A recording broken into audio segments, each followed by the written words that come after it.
dar início agora à entrevista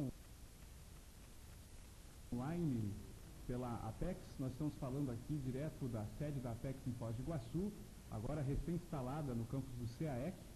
E estamos hoje tratando de um assunto muito interessante, que é o uso da informação na programação existencial, na ProEx.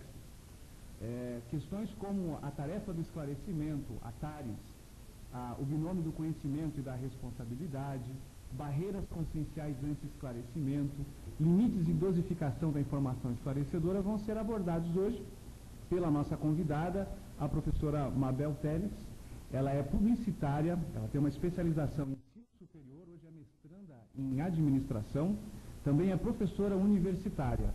É interessante que ela está desde 1993 na Conscienciologia, hoje ela já é uma professora veterana, inclusive internacional. Ela esteve itinerando pelos Estados Unidos, pela Espanha, por Portugal, onde residiu e voluntariou.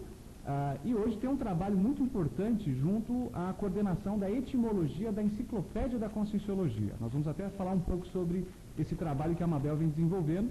E também está voluntariando na Unescom, uma instituição conscienciocêntrica recém-criada, podemos dizer assim, sobre a qual também vamos poder conversar um pouquinho. A Mabel também é autora do livro Profilaxia das Manipulações Conscienciais. Foi lançado agora, acho que no final do ano passado. 2 anos? Eu resolvi ler no final do ano passado, então foi isso, né, Mabel? Bom, Mabel, boa tarde. Eu acho que eu gostaria de começar até te pedindo para falar um pouquinho desse livro. Enfim, como a informação, essa questão da comunicação tem a ver contigo e, enfim, por que essa pesquisa sobre profilaxia das manipulações conscienciais?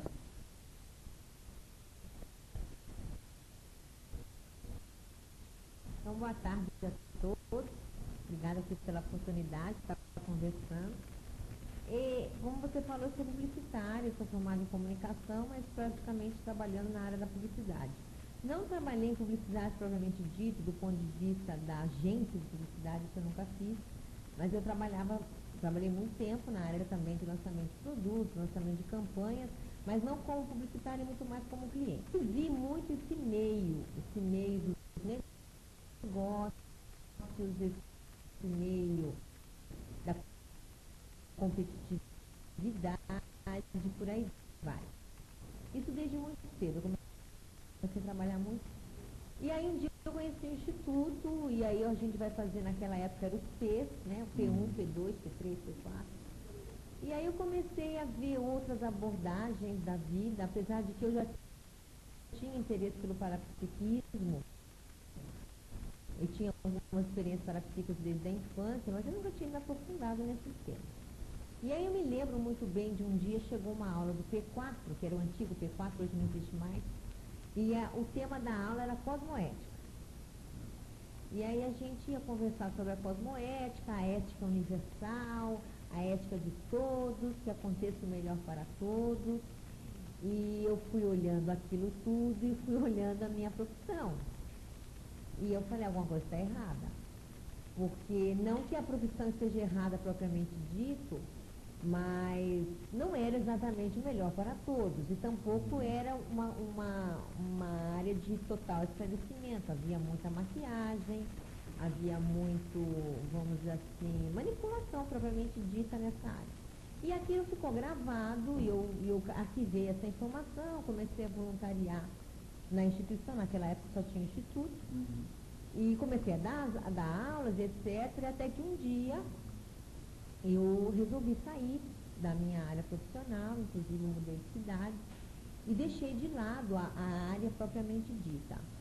Não comecei a fazer pesquisa sobre o livro, mas o tema ficou em stand-by. Aí um dia, quando eu resolvi estudar alguma coisa com mais profundidade, e escrevi um livro propriamente dito, eu me lembrei desse tema, achei que era um tema, vamos dizer assim, prioritário no meu caso, porque, veja, eu sou da área da comunicação, provavelmente eu tenho essa área há muitas vidas, né? Não é uma coisa que a gente cria um holopensene de comunicologia a toda hora, né? Uma hora para outra, não é assim, você vai criando esse holopensene. E esse holopensene é um holopensene muito ambíguo, porque o certo seria ser homeostático, Mas ele é um ouropensene que na vida humana ele desvia demais, ele desvia facilmente, né? Então eu resolvi mostrar, vamos dizer assim, o lado mais patológico dessa área, no caso, as manipulações conscienciais. É claro que a manipulação na comunicação provavelmente falada, né, ela é gestual, ela é o olhar, ela é energética, ela é extrafísica, mas enfim, mas não deixa de ser o ponto forte, as conexões das pessoas, né? E foi assim que nasceu o livro. Aí eu comecei a pesquisar o tema e comecei a escrever propriamente dito, e aí foi lançado no ano de 2006. Então, o que eu vejo? Eu vejo que esse livro tem muito a ver com uma carreira proexológica, vamos dizer assim, que eu estou, vamos dizer, assumindo, né, executando em função da comunicologia propriamente dita. As pessoas, eu acredito que aqui nesse debate que vocês têm, né, a gente costuma falar, o próprio Loche costuma falar das especialidades da PROEX de cada pessoa, né? Então, onde é que a pessoa tem mais entrosamento? Com que tipo de realidade ela tem mais entrosamento? Com certeza, uma das especialidades que eu tenho é a da comunicologia. E eu acho, assim, que uma maneira de você retribuir na PROEX, a partir da sua especialidade, é você falar do assunto, é você pesquisar do assunto, é você escrever do assunto, é você dar aula sobre o assunto, é você ficar especialista naquela área, porque você se torna um ponto de referência naquele assunto. Então, o livro nasceu dessa maneira, esse livro aqui, Profilaxia das Manipulações. Certo. Até me permita lembrar a todos os participantes que é possível participar aqui do nosso bate-papo, enviando questões e comentários pelo chat que está aqui no site, ou vocês também podem solicitar para fazer a transmissão aí da câmera de vocês e do áudio para participar com perguntas ao vivo também para a professora Mabel.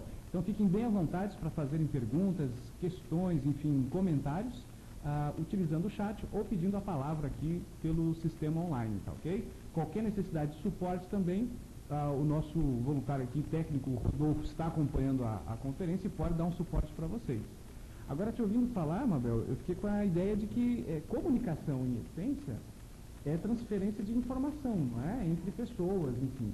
E o uso dessa informação, a forma como se transmite e talvez a intenção com que uma informação variar muito. Então, pelo que eu estou percebendo que você diz é que na profissão hoje mais tradicional de comunicação, como a área de publicidade, há uma tendência anticosmoética no uso dessa informação, de fazer uma manipulação das pessoas a partir da informação. É isso?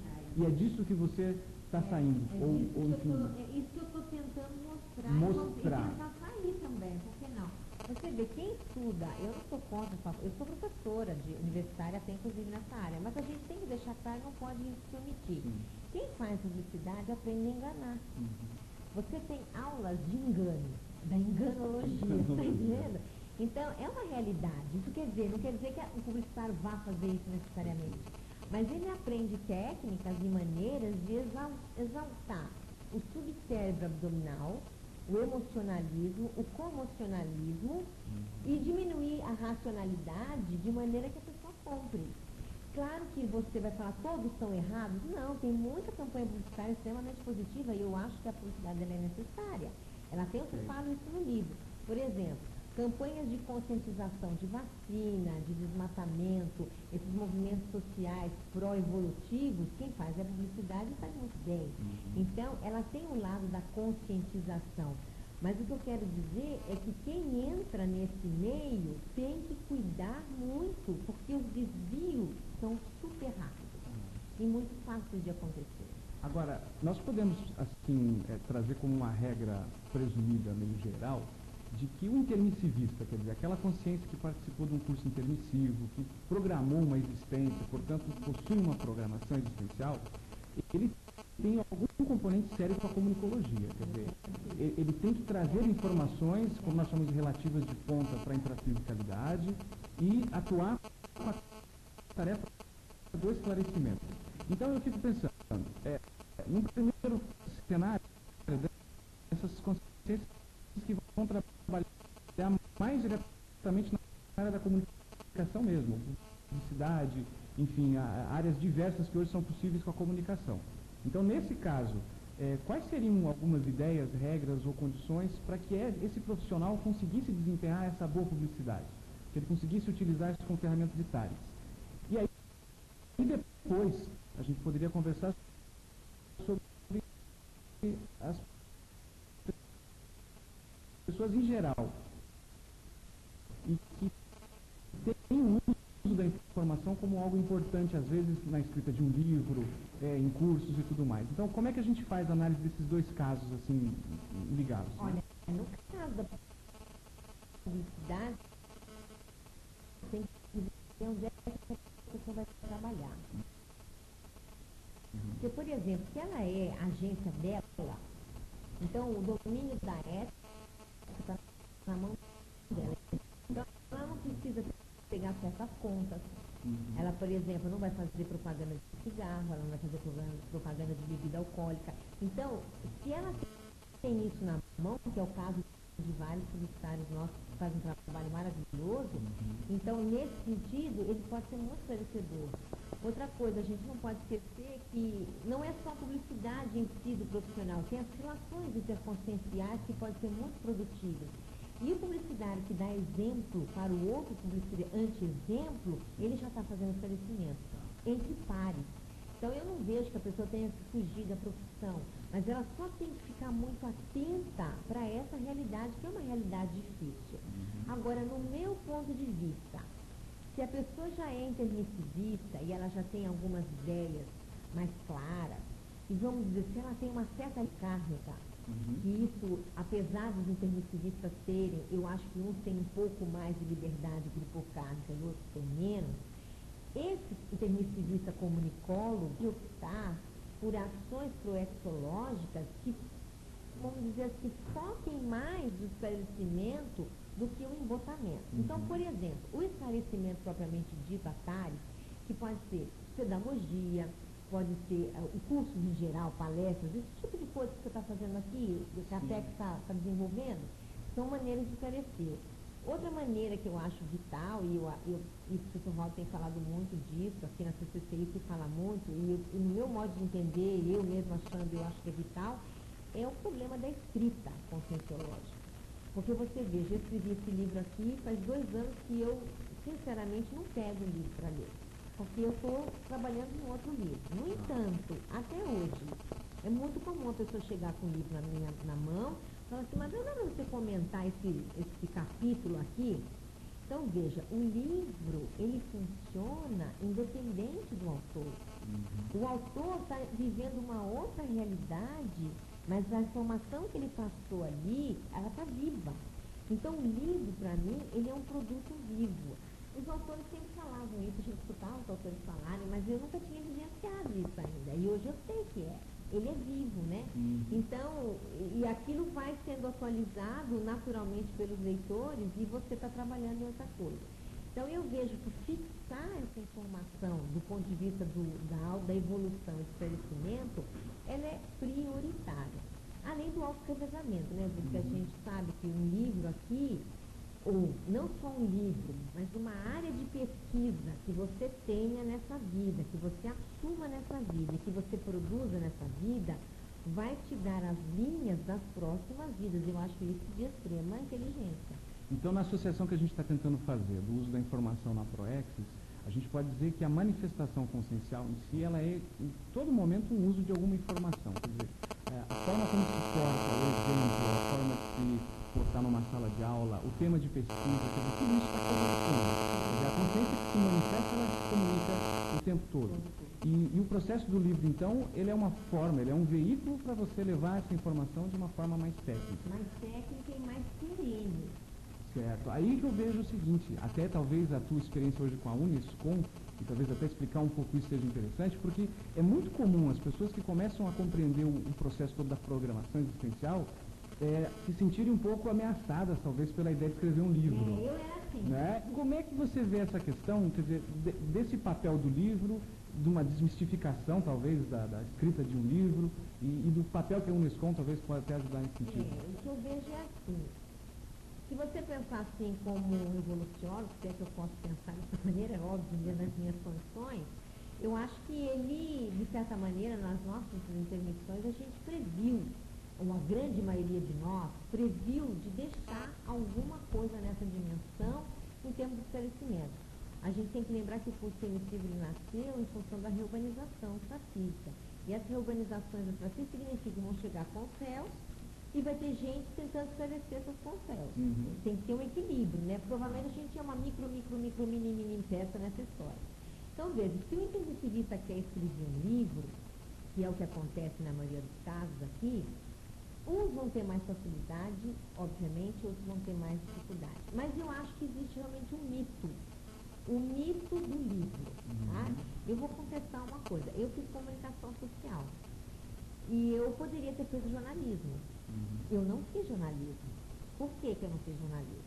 Porque eu achava que eu não sabia escrever. Eu falei assim, não, escrita não é pra mim. Então eu me omiti, eu saltei de banda, eu tirei o corpo fora de uma coisa que já fazia parte da minha proeza. Não que ser jornalista fazia parte da minha proeza, mas a escrita fazia parte da proeza. Porque eu falava assim, isso é pra quem sabe escrever e tal. E a gente vê na prática que não é assim. As pessoas chegam lá no curso de formação de autores, muitos assim, incipientes, começando a escrever, mas depois de um certo tempo, Júlio, que a pessoa se predispõe e ela vai, vamos dizer assim, insistindo, ela vai criando o hábito da escrita, ela vai criando as maneiras, os estilos dela, a pessoa vai principalmente se autodesassediando a partir da autoexperimentação. O que acontece? Se a pessoa tem esse medo de escrever, essa grafofobia, ela não vai vencer se ela não se esforçar na prática e não na teoria. E a gente vê que isso é possível a partir da experimentação.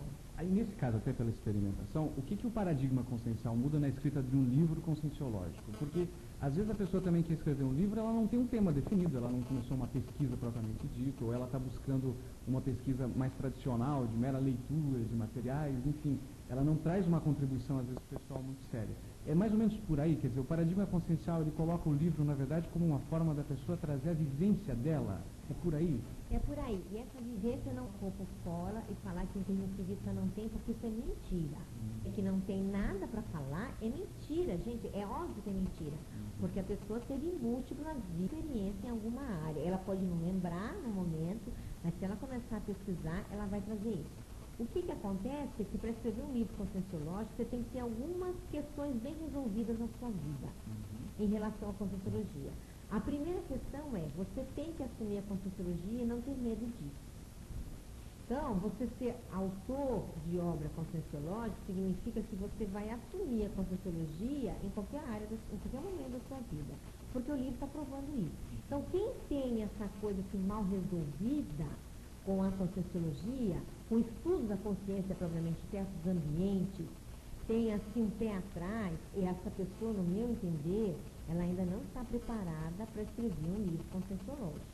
Ela tem que ter isso muito bem resolvido dentro de si, inclusive para não manipular. Agora eu vou explicar por quê. No começo que a gente conhece a conscienciologia, acho que muitos que estão me escutando e muitos têm passado por aquela fase que você quer falar para todo mundo sobre a conscienciologia. Não, eu descobri a América, eu descobri a solução dos meus problemas, e começa a querer impor essa realidade para as outras pessoas. Isso já é uma certa doutrinação conscienciológica.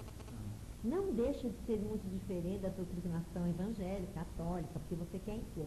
Se a pessoa está nessa fase, ela também não está boa para escrever livro ainda. Ela precisa, vamos dizer, decantar um pouco mais essas informações, pacificar as informações dentro de si mesma, e depois ela está preparada para escrever livro. Por quê, Júlio? Porque chega um livro para a gente ler, às vezes, livros, artigos, que a gente faz revisão lá no NISCOM, e até na própria revista, que você sente nas palavras, no teor do texto, uma necessidade íncita de, vamos dizer, impor a conscienciologia, porque é o furou o céu. E o texto não pode sair assim. O texto tem que ser esclarecedor e não impositor. Aí o texto volta. O livro é rejeitado. E por aí vai, entendeu? Essa seria uma das barreiras anti-esclarecedoras que você mencionou. É uma das barreiras anti-esclarecedoras do próprio uso do texto. Do texto, tá? Né? Agora, o que eu vejo, dentro da pergunta anterior, de que é escrever um livro conscienciológico, além então de você ter a conscienciologia na sua vida, você tem que ter uma predisposição de reciclagem íntima muito grande. Para mim, o livro, antes de mais nada, ele é um produto, ou um instrumento, ou um artifício, ou uma maneira de incitar uma reciclagem. Então, você não escreve um livro se você não se recicla. Inclusive o texto, porque você vai receber heterocrítica. E você tem que engolir a heterocrítica, você tem que trabalhar aquilo, concordar e discordar e reformular o que for necessário. Se o autor não tem essa flexibilidade, o livro dele não sai, e tem casos e mais casos na conscienciologia dessa maneira. O autor não recicla, o livro não fica pronto. Aí no seu caso, se permitir aqui a nossa cobaia de hoje, né? Quando você fala de assumir a conscienciologia para estar pronta para, enfim, poder trabalhar com um livro, né? Como é que foi no seu caso, pessoal? Já que você trabalha na área da publicidade e comunicação e de repente escreve um livro com paradigma consciencial e você continua trabalhando em meio a essas pessoas e divulgando agora uma nova informação. Olha, cuidado para a manipulação dessas consciências. Como é que foi no seu caso? Mudou muita coisa? Como é que foi? Muito, porque eu acho que depois de tantos anos na psicologia, já dei muita aula, já trabalhei muito com isso, aquilo estava mais...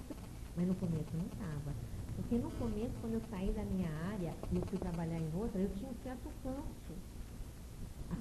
Mas depois aquilo acalmou e eu compreendi o contexto. Então eu não sofri nada no momento que eu sobre isso para os meus alunos. Fala, cuidado com o que você vai fazer. Olha, por aí não, olha, pensa melhor. Entende? Eu falo claramente, agora o problema é seu. Ele é um problema assim, você informa. Aí a pessoa faz o que ela quer. E eu não tenho nada com isso. Hoje em dia tem muito claro na minha cabeça, eu não tenho nada com isso. O que você vai fazer com a informação é um problema absolutamente seu. Estou dizendo que é de todo mundo, né? E você faz o seu trabalho e vamos em frente. Aí o binômio conhecimento-responsabilidade, como é que ele reflete? É o fato da pessoa, por exemplo, da consciência que hoje consegue recuperar informações, que adquire uma verdade relativa de ponta, que compreende melhor o que é a cosmoética, como você mesmo diz, né, que compreende a extensão assim, positiva que a informação é capaz de trazer para as pessoas, então ela se sente responsável, não só pela consequência do que ela fala e manifesta, mas também pelo que ela deve falar, quer dizer, ela tem uma responsabilidade com as outras consciências. Esse é um assunto que me incomoda. Me incomoda no sentido positivamente, entendeu? Porque eu acho que nós, da conscienciologia, independente de estarmos mais próximos ou não, a gente recebeu muito. E a gente recebe muito. Você veja, mesmo a pessoa que está nos ouvindo hoje, agora, ela não está aqui eventualmente em Foz do Iguaçu, mas ela pode ter tudo online. Ela tem dezenas de livros que ela tem acesso a uma informação que poucas pessoas têm. Agora, mais do que ela tem acesso, ela tem compreensão dessa informação. Ela tem sinapse para entender uma realidade que, infelizmente, tem certas pessoas que ainda não conseguem entender. Ela tem vivência parapsíquica, ainda que esboçante. Então, veja, eu, por exemplo, eu me sinto muito afortunada. Eu não posso reclamar de nada, Júlio, absolutamente nada, do ponto de vista da cognição. Eu só tenho que retribuir. Então, esse binômio, inclusive, é um título de um capítulo desse livro novo que eu estou escrevendo. Binômio, conhecimento e responsabilidade. Qual é o livro novo? É do Tarefas e Conhecimento, que é a continuação desse lado bom da história, né? Então, o que acontece? A pessoa que tem muito dentro da proexologia, ela tem que retribuir. É inevitável, porque senão ela vai ter meleque. Ela vai ter melim e ela vai ter meleque. Então, veja, quanto mais a gente sabe, quanto mais a gente compreende, mais a gente deve doar. Isso é uma realidade teórica. O problema é que eu estou me debatendo na minha vida, é trazer essa realidade para a prática. Então, a realidade para a prática, para mim, do ponto de vista da comunicação, é dar aula, é ser exemplo e escrever. Entendeu? Senão eu vou viver teoricamente esse binômio. Eu sei muito, então que legal, entendeu? Em termos de proexo, tem faça. Agora, é interessante porque uma das técnicas, inclusive, de identificação da proexo é pela retribuição, né? Quer dizer, a consciência, ela verifica aquilo que ela já tem, tudo que ela recebeu, a gente chama de aportes, né? Quer dizer, o que foi positivo que ela recebeu, e a partir daquilo ela sente essa necessidade de retribuição, porque as pessoas até têm um certo vazio existencial, às vezes por conta disso, né? Por falta de retribuição. Ela quer fazer algo pelo mundo, pela vida, e não sabe por onde começar, e às vezes está tudo diante dos olhos dela. Aí me vem uma outra questão que eu acho interessante destacar para o pessoal. Você hoje trabalha como uma coordenadora do processo todo da etimologia da enciclopédia da Conscienciologia, que é um trabalho de ponta hoje, inclusive, na tarefa do esclarecimento. Como é que é isso? Que trabalho é esse? Como é estar junto de um trabalho de ponta como esse? É um trabalho que me dá mais gratificação, sabe? Porque a gente começou a trabalhar com a enciclopédia no primeiro verbete. O verbete chamava-se Abertismo Consciencial. De lá para cá, a gente trabalhou em todos os verbetes. Então, significa que nós estamos com mais... Hoje em dia está no 1100 e pouco. Mas, na verdade, feito já tem 1.200 e tanto, 1.300. Ou seja, trabalhar nisso é saber o que, Júlio? Que, mais uma vez, ainda que seja pouquinho assim, ó, a gente está fazendo uma gotinha diária dentro de um trabalho de esclarecimento. Mas você já era especialista e doutor em etimologia quando começou isso? Coisa nenhuma. É porque tem gente que acha que tem que, sabe, chegar com tudo para poder assumir uma tarefa. Não, isso é uma bobagem. Eu não sabia, mal sabia eu que era etimologia, nunca tinha estudado latim, não sabia nada de grego, e aí um dia eu falei assim, você vai fazer etimologia disso. Então o que acontece? Batemos muitas cabeças, depois quem sabe do número 500, da etimologia 500, eu aprendi alguma coisa. E a gente sabe que as pessoas a gente chega aqui em prosa, tem aquela noção de trabalhar no holociclo, um negócio super cabeça, a pessoa chega lá, não coisa não, mas ela vai se esforçando, tentando, aprendendo, errando, aí chega um dia que ela aprende alguma coisa. E é assim que a gente tem feito. Mas eu acho assim, ó, na vida a gente tem que ter umas certas ousadias. Então você não sabe, mas você vai aprender.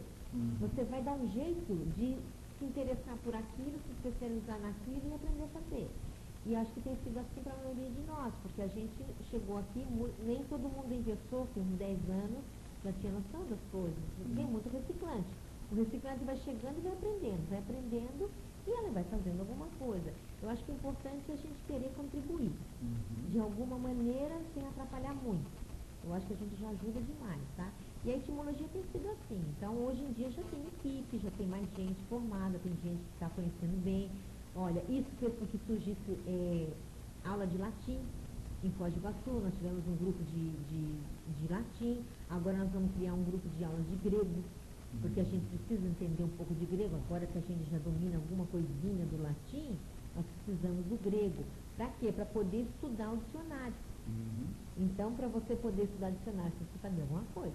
Quer dizer, são os desdobramentos dessa situação, né? Agora, o outro ponto também que é interessante é que hoje a gente vive numa era da informação, né? Isso é muito comum, divulgado, e fica até mais fácil a gente perceber isso pela facilidade com que a informação circula no mundo. Hoje mesmo a gente está aqui em Foz, fazendo um bate-papo, e várias pessoas aqui na sala estão acompanhando o que a gente está falando. Então, ter acesso à informação hoje é fácil. Agora, como esse aspecto todo da responsabilidade, de ter responsabilidade no uso, na qualidade dessa informação, como é que isso reflete? Porque, de um lado, você tem uma oportunidade evolutiva como nunca, né? Quer dizer, a capacidade de ter acesso a informações de ponta com facilidade. Por outro lado, qual é a responsabilidade que isso traz para nós em termos de seleção de conteúdo, aplicação desse conteúdo, e como talvez quem está ouvindo e queira talvez ter uma noção melhor, como desenvolver isso tecnicamente, esse uso seletivo da informação? Eu acho que existem dois momentos. O momento da absorção da informação e o momento do uso. Primeiro, a absorção é o seguinte, a captação da informação. É preciso de muito senso crítico. E é preciso de muita fundamentação na informação que você está recebendo. Não só do verbal, do que se disse, mas daquilo que você estudou, por exemplo, na internet. O negócio da internet é um negócio violento. Ele é ótimo, ele é maravilhoso, ele ajuda demais, mas tem muita bobagem. Então, essa criticidade, esse discernimento na captação da informação, ela é muito séria. Inclusive, no meio que a gente vive, da CCCI. Aquele disse-me disse, olha, o fulaninho disse que, mas disse mesmo. Não, mas foi fulano que disse, daí que foi fulano. Fulaninho é o que? Ele já é certo? Não, então vamos com calma. Então, esse questionamento das autoridades, inclusive do nosso meio, eu acho uma coisa super crítica. É a crítica necessária para você questionar os formadores de opinião e os líderes, de onde quer que a gente seja. Porque senão a gente vai comprar gato por lebre. E aí o manipulado não vai poder reclamar, porque ele se deixou. Você não vai poder jogar a culpa só no outro, está entendendo? Essa coisa de vitimização de quem sofreu o problema, eu acho que a gente tem que questionar. Então, eu acho que isso é a primeira situação. A segunda situação é o que eu vou fazer com isso? E como eu vou fazer com isso? Aí entra uma coisa que eu gosto de chamar de conformática. Qual é o conteúdo que eu vou passar e qual é a forma que eu vou passar? Eu vejo erros graves que nós todos cometemos nos dois lados. Então, eu vejo assim, a informação é correta, ela tem conteúdo correto, mas a forma é distorcida, distorcer o conteúdo. Tanto na maneira da gente falar, na maneira da gente escrever, na maneira da gente assistir, na maneira de se fazer, por exemplo, uma cariação, na maneira de se fazer um desassédio. Existem maneiras de fazer. Às vezes o conteúdo é corretíssimo, mas a moda é errada. Existe também o inverso. A pessoa tem a forma, mas ela tem um conteúdo precário, ela tem um conteúdo capenga, deficitário, subinformado, seja lá de onde for. Então, por exemplo, na ProEx, a gente teria que, dentre as várias maneiras de se comunicar, é controlar, equilibrar essa conformática da melhor maneira possível. Porque senão, Júlio, ao invés de a gente esclarecer, a gente vai fazer entrevista muito lotada. Que é, na verdade, o que a gente está tentando desfazer. Dentro da Conscienciologia, a gente sempre fala assim, olha, vai dizer o que você já disse. Então, agora a gente não pode errar de novo, de dizer de novo errado. Então, a gente ter esse senso de ponderação e de reflexão na hora de se manifestar consciencialmente, quer seja falado, quer seja escrito, quer seja pelo exemplo pessoal, é muito sério.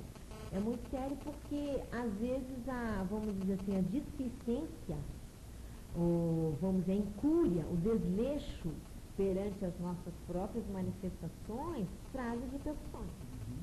E agora, esse uso incorreto, indevido da informação, ele é capaz de gerar até ectopias conscienciais, né? Quer dizer, de fazer a consciência sair dos trilhos, né? Mas antes que eu saia dos trilhos, deixa eu ver que a gente tem uma pergunta aqui no nosso site. Vamos ver quem está falando aqui. É o Willy de Ribeirão Preto. Então, ele está perguntando o seguinte, sobre a etimologia.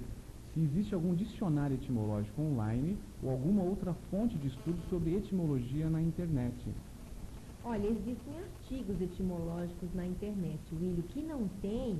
Existe também dicionário etimológico online, sim, se você buscar. Mas a minha sugestão é que a pessoa não vá por aí.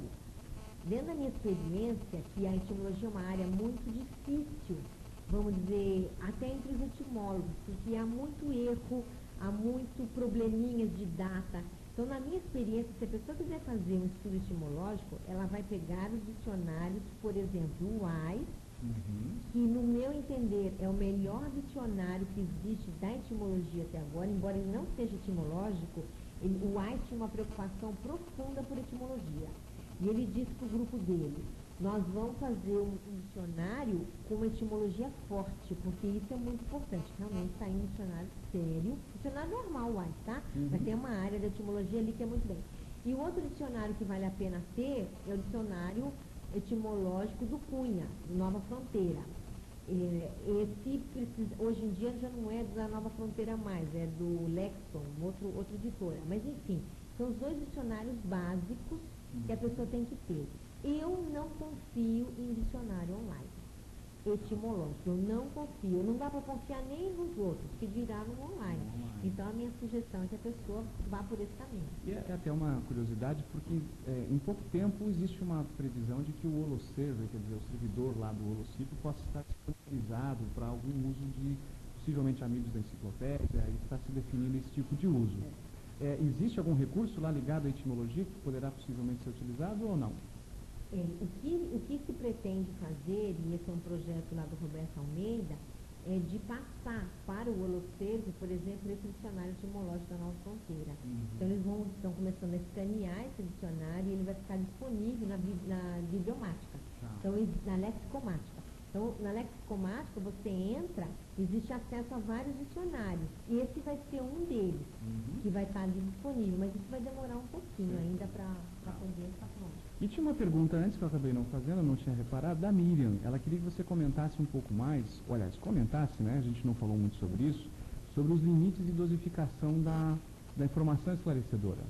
Esse é um assunto que eu estou estudando até para conseguir criar um texto que consiga abarcar melhor isso. Mas o que eu vejo no meu dia a dia na prática, até dentro da comunidade, tá?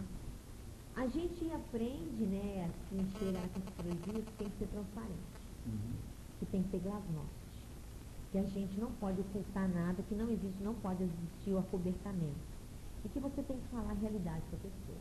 Glasnost total. Essa é uma realidade, um conceito dentro do CCI por causa da cosmoética e está correto. Certo? O problema, por exemplo, que eu vejo na prática é você levar isso a ferro e a fogo. Então, a preocupação da pessoa que vai fazer o esclarecimento dela ser cosmoética e não dela atender o que o outro precisa. E eu acho isso um erro. O que eu vejo assim, Júlio, na prática do esclarecimento, o foco não pode ser eu me saindo bem e não errando. O meu foco deveria ser o que ele precisa saber, que eu sei, quem sabe, alguma coisa, que vai ajudá-lo.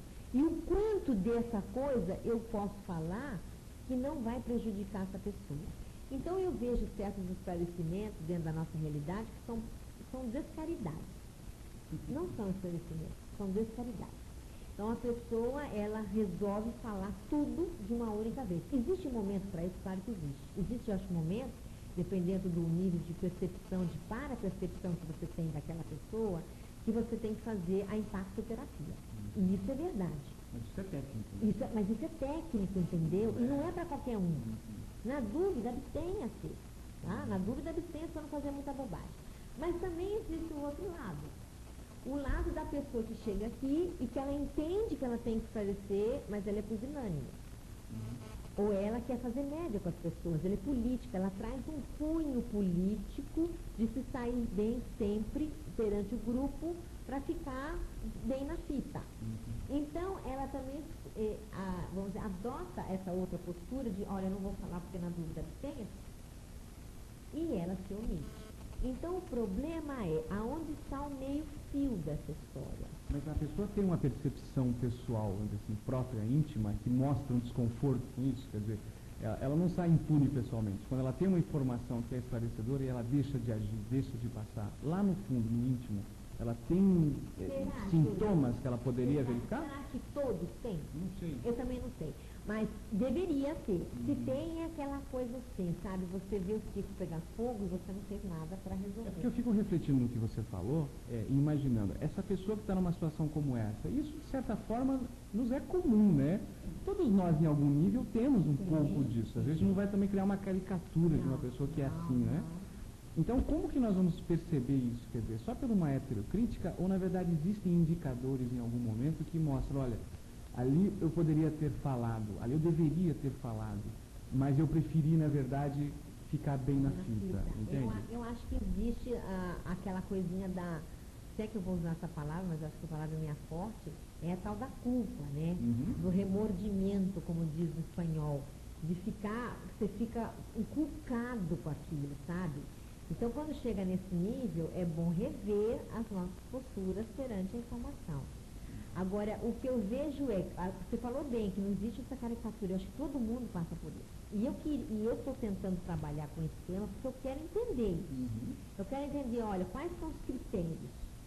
Mas o que eu vejo de critério básico é, primeiro, não ser impossível. Não, se tiver uma certa emoção que precisa falar, toma cuidado, cuidado, cuidado. E por outro lado, não ser pusilânime. Então você tem pelo menos esses dois polos, a gente já achou. Sim. Agora tem que começar esses critérios do meio, entendeu? Do que falar, para quem falar, quando falar, em que contexto falar, com que testemunho falar. E de o quanto falar. Dependendo do caso, você tem que falar tudo. Dependendo do caso, tem que falar mais ou menos, dependendo do caso, finge que não viu. Então, esses critérios que a gente está tentando criar. E do outro lado, quando você fala de responsabilidade, com conhecimento, há uma tendência também de querer falar as coisas com uma boa intenção, né? Então, a gente parte da ideia da cosmoética de que a sua intenção é positiva, você quer ajudar as pessoas, mas aí vem a outra lógica, né? De boa intenção o mundo está cheio, não é isso? Né? Então, a gente tem que ter também essa capacidade de discernir entre o que é exatamente positivo ou não, e aí talvez é a questão técnica mesmo, né? Aí tem que estudar, quer dizer, a gente não veio aqui também para ficar sendo amador na assistência, né? É que eu acho que além da questão de discernimento técnico, eu acho que o parapsiquismo entra. Sabe, eu acho que o fator parapsiquismo a gente não pode desconsiderar. Claro que nem todo mundo tem um parapsiquismo já totalmente avançado, mas a gente tem que insistir nisso. Eu acho que a tarefa do esclarecimento que o intermissivista se propõe, ele lá. Por quê? Porque a informação extrafísica é que vai dar essa fundamentação para saber o quanto falar, o como falar, para quem falar, entende? É claro que isso demora tempo, pelo menos no meu caso é uma coisa que vai surgir assim, mas eu acho que esse fator é muito importante, que vai muito além da boa intenção. A boa intenção é uma coisa, discernimento é muito mais importante, e discernimento com parapsiquismo já melhorou bem, porque aí são variáveis que a gente tem que trabalhar para conseguir fazer o esclarecimento certo. É a tridotação, né? Comunicabilidade, intelectualidade e parapsiquismo, né? Agora, até para o pessoal ficar atento, a gente está indo caminhando aí para os últimos minutos da apresentação, a gente deve terminar hoje por volta de 4h20, não é isso? Até se tiver alguma pergunta aí, algum comentário, aproveitem para a gente conseguir até comentar antes do encerramento. Mas até já nesse rumo assim, de fechamento um pouco das ideias do que a gente falou, Mabel, eu queria entender um pouco o que você vê como relevante destacar, talvez, algum aspecto, algum ponto relacionado ao uso da informação em PROEXs, enfim, alguma recomendação, se é o caso, ou, enfim, cuidados que se deve ter com relação a esse uso da informação, ou o próprio processo que a gente estava começando a comentar aquela hora, da ectopia consciencial, do desvio que você pode ter em virtude da informação. Aí me parece que esse excesso, essa abundância de informação, às vezes, é muito propício para isso, né? São armadilhas, a internet é uma delas, quer dizer, as pessoas ficam horas, às vezes, do dia navegando, né? Navegando em sites que ela pode considerar relevantes, e alguns deles podem até ter muita informação, mas ela fica perdida, né? No mundo da informação e não executa nada, e a vida vai passando, né? Então, quais desses aspectos talvez fossem interessantes a gente destacar assim, no encerramento? Até você falando de ectopia, vale a pena falar. Eu estava fazendo um trabalho aqui para a enciclopédia sobre as ectopias conscienciais.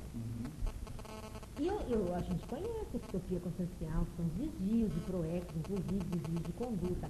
Mas eu comecei a estudar, Júlio, e é um mundo, é um universo enorme, as ectopias. É um assunto de extrema relevância, por exemplo, a PEC, de extrema relevância para a FINVEC, e é uma extrema relevância para justamente não cair nisso que você está falando. Nós estamos falando da ectopia da comunicação, mas a ectopia é um universo imensurável. O que eu posso falar do ponto de vista da comunicação para o intermissivista, que pelo menos é o que eu penso, né? É que a gente faz muito pouco. Eu acho que nós fazemos muito pouco. Nós somos muito melindrosos do ponto de vista ainda da docência, da pesquisa e da publicação. Nós somos, assim, muito medrosos, sabe? Você não vê uma geração chegando nova, ou os mesmos mais antigos, que ousem a refutar, que ousem duvidar, que ousem fazer uma pesquisa diferente. É tudo muito, assim, contido, mas será que eu posso escrever? Mas olha pra mim, sabe, a pessoa pode... Tá entendendo? Então, eu acho que a gente precisa mexer um pouco nisso. Precisa ter um pouco mais de liberdade pensênica, de se expressar.